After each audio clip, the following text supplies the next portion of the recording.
So a couple of months ago, I showed our sub-irrigation raised bed that I was building, and I've since completed it. I actually have some squash and some eggplants, some sweet potatoes, some carrots in here. I understand we can load these pretty heavily. The disadvantage of sweet potatoes is obviously we have to train the vines to go away from the carrots, which is in the blank space there. But this is 2 weeks of growth. It has not taken long at all to really get this growing. So a little bit about that sub-irrigation. If you don't know, the water is below the soil. It's held in, there's a liner, and I'll show it to you. You can see where I've got it sandwiched in place, but it's a pond liner. And I have some perforated piping sitting in the bottom of this. I've cut a hole in the top of one and installed this PVC pipe. And then in the end, I have 2 drain pipes, and you fill it until the water flows out of the drain pipes.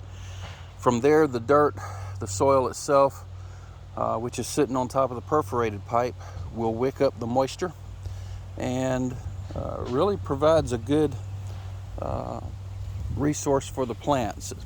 I've used 3 2x6s to build this, and then I've added some boards for stability to keep them from bowing out, and then also put some on the top for that same purpose, to help it out, because I didn't like the way these tend to look after a couple of years of use. I see photos with a lot of them bowing out, coming apart, and you have to really go back in and either reinforce them or replace them.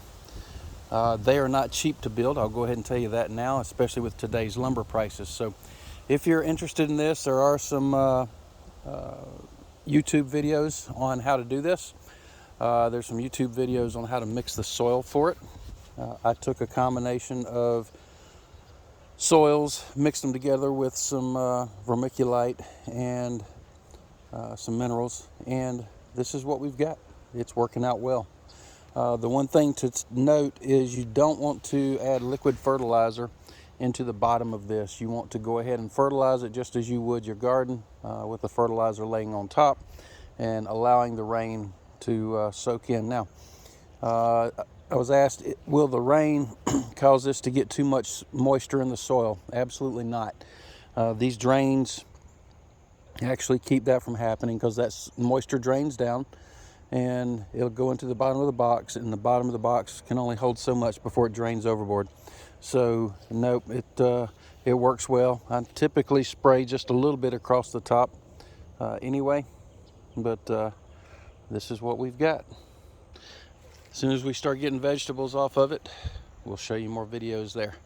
And my garden, you can see there's some grass around where I haven't planted stuff yet. I work a job that requires a lot of time, sometimes away from home. And so working a garden is a bit of a chore for me.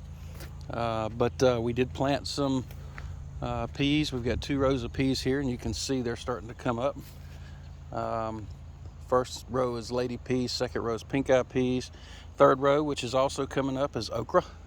And the 4th row is butter beans. I just pulled a blade of grass out, and one of the seeds has already sprouted around that blade of grass, and so I had to replant it, but it's growing well. And then obviously our tomatoes are taking off. I've got to get in there tomorrow and weed them out, and we'll be laying some mulch down to prevent all these weeds, since I travel a lot. But in a nutshell, this is what we have. With today's economy, this is what we'll need, and my wife and I will be putting a lot of this aside for the future. Anyway, watch our videos for more information on how we go about doing stuff. You can see this garden holds a little bit of water. So the one thing you'll notice is my beds are raised up relatively high compared to a lot of gardens. We try to do that to keep it from oversaturating that soil where the seeds are growing. When we first started planting the garden, we found that we're actually closer to the fence back there, and it drowned everything. So we are still a work in progress, but making progress. Y'all have a good evening.